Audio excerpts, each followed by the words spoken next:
What's up, YouTuber fans, streaming fans, cryptocurrency fans? It's your boy Rip VR. Welcome to the show. I'm here with Patrick. Patrick, we're here at the Voice of Blockchain. And what is your product called?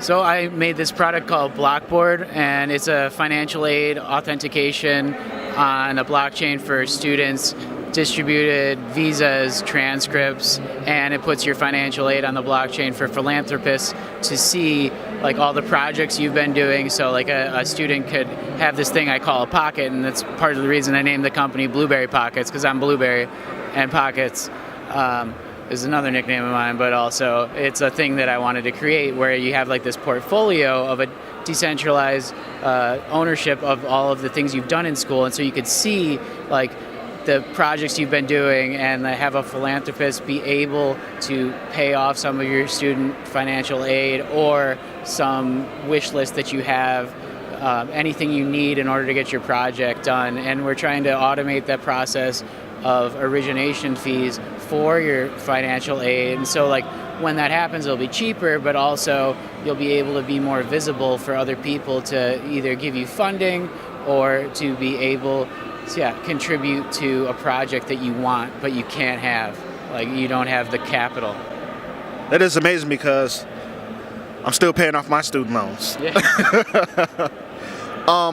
So what is your background for you to start this, and what made you come up with this idea? So I actually started as an undergrad in English literature at Grinnell College, and that was way back in 2010 when I graduated. Then I was a teacher for 5 years. During that process, like I thought I was an artist. I was making all these books that nobody was seeing. So I've written like 4.5 books now. I'm on my first novel that I didn't finish because during that, instead of wanting to incentivize people to do fantasy sports, I thought, why not gamify the whole system of academia and do a sort of fantasy student thing? So like I satirized it and was writing this novel, and this idea I had for an app, I thought to myself, well, why not make that happen in real life? So I went back to grad school.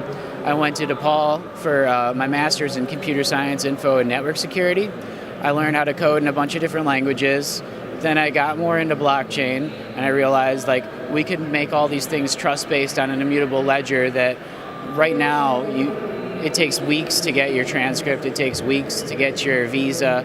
I've had so many bad experiences with getting my loans to me in time to pay off my credit card, much less paying off the loans that I currently have. And as a person who just did a panel at the Voice of Blockchain, I know it's not just my problem. There are people screaming, yeah, I want to be able to pay that off so much better. I want to do it faster, and I think we don't even need like the current educational system anymore because we could accredit people through this process on a blockchain that will be more trustworthy. So there's these guys that are trying to bring down the cost of education and give us like a bachelor's or a master's degree for a fraction of the cost right now.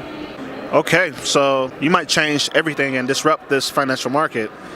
Final question. With this great product that you have, is it running fully right now, or is it at the beta level? So we ran it on a MetaMask testnet and won like an award for the best blockchain project at the first Demon Hacks hackathon at DePaul last year in October.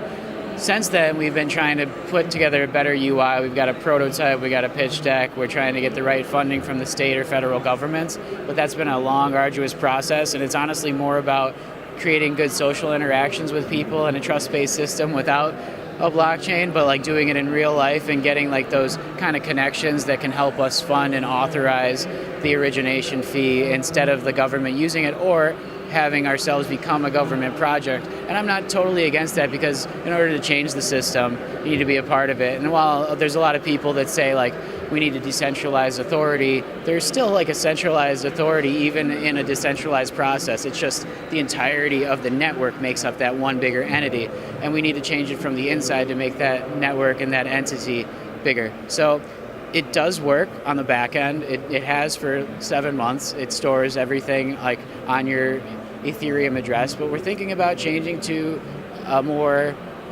efficient protocol, like maybe EOS or Blockstacks. That remains to be seen, but what I do know is that we're getting help from Chicago Blockchain Project, and we're working as hard as we can to get the right international authorization, not only here, but there's people interested in India, in Hong Kong, and China, and it seems like to be getting a lot of traction, and I'm just happy to talk to you about it. So thanks for the opportunity, Britton. Oh man, thank you.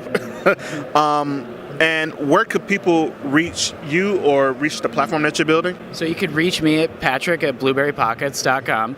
That's my email. But you can also check out like the open source GitHub if you want at Satoshi Nakamario. All right, thank you for the interview.